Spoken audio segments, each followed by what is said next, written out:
Red Dead 2 is obviously a vast, gorgeous open world game, but more so than that because every open world game is a vast, gorgeous open world game.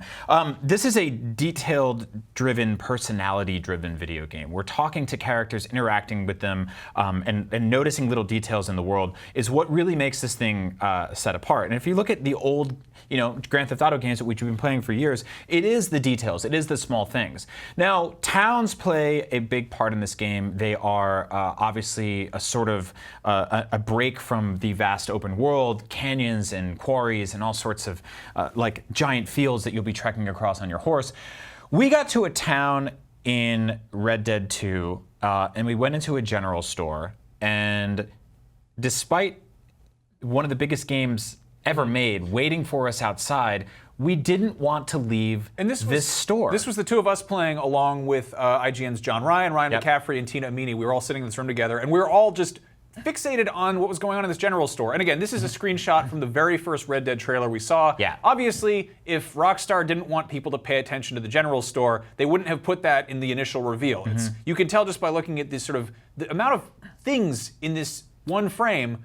It's incredibly dense. Those are 4 characters you can talk to. There's like a dog there you can interact with. This game is, I think we're used to open world games being an emphasis on scale and on size and how big is it, how long will it take you to traverse it, how far can you go, how fast can you go, can you climb that thing. Red Dead is sort of folds in on itself, and it's very much a game about intimacy and density. Yes.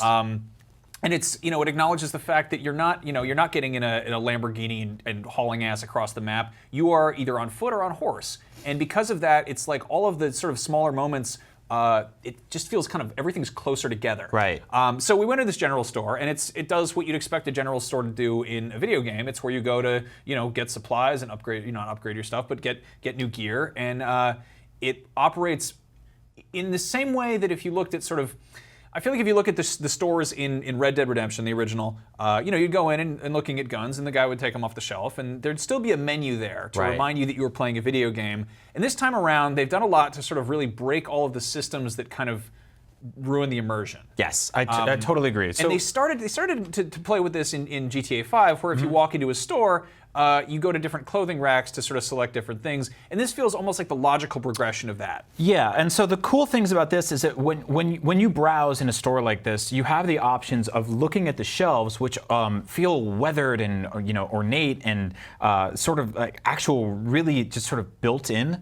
There's tangible goods all over them. You can look at them, you can analyze them. Everything sort of feels like it's been sort of chipped apart.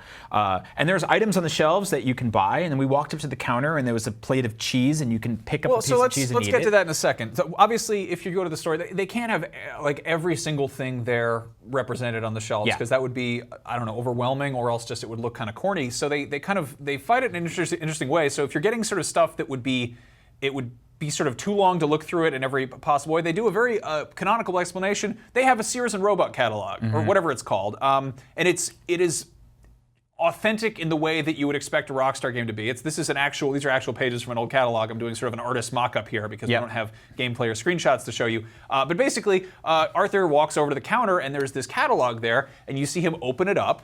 And this is in place of a menu you have to navigate that reminds you you're in a video game. Your character is in first person, which, yes, the whole game can be played in first person. That's a thing. He goes in the first person, and you see his nasty old hands with dirt under his fingernails, and he starts flipping through, and that's how you browse for guns or hats or equipment or spurs or anything. And the cool thing about this too is that even outside of the little paragraphs that describe certain items, there's full page ads that feel very historic of the time. There's also like little notes at the beginning and stuff like that. The catalog begins with a paragraph that says something along the lines of like, undoubtedly this might end up in the wrong hands, or blah blah blah blah blah.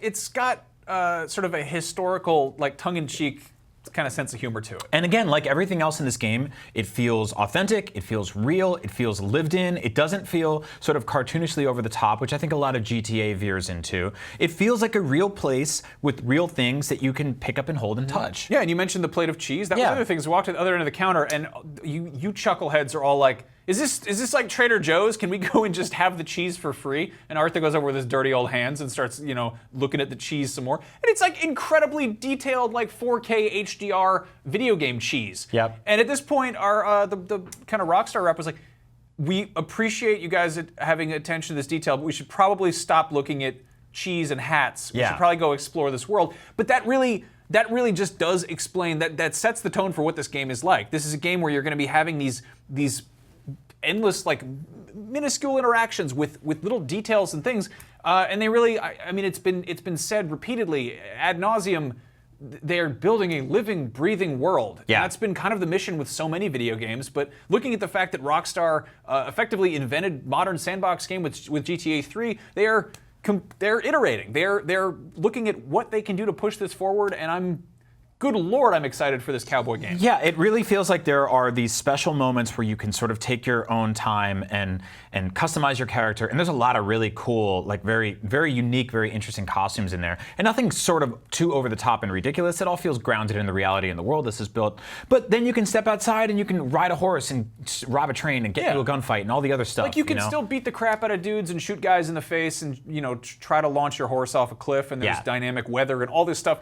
And you knew that. That's stuff we all knew. Like, we know that this game is full of this stuff that we've come to expect from a badass AAA action game in 2018. But it's just, I think it's amazing that they made this game where you've got these incredibly detailed weapons, but the way that you buy them is from a black and white catalog that has drawings of them, as opposed to having some video game menu pop up that lets you rotate them. It's really cool. I mean, you and I grew up with stuff like the Sears catalog and like Toys R Us catalogs, and seeing stuff like that, or like ads in the back of comic books for like weird mail-away things. I really like where this is going. Obviously, we have so much more to say about this game and so much more coverage. So check out IGN after the show's done, and check out our previews and videos and all sorts of stuff that's going up there. We'll be covering this game for the next 5 years, so you know where to go. Yeah, I mean, but for now, we did want to share just that small, intimate story of something that we couldn't stop doing, despite the fact that the rest of the world was out there waiting for us. Yeah, you can go into a store and touch some cheese with your dirty hands. Look at those nasty mitts. This game's legit. Like, this is.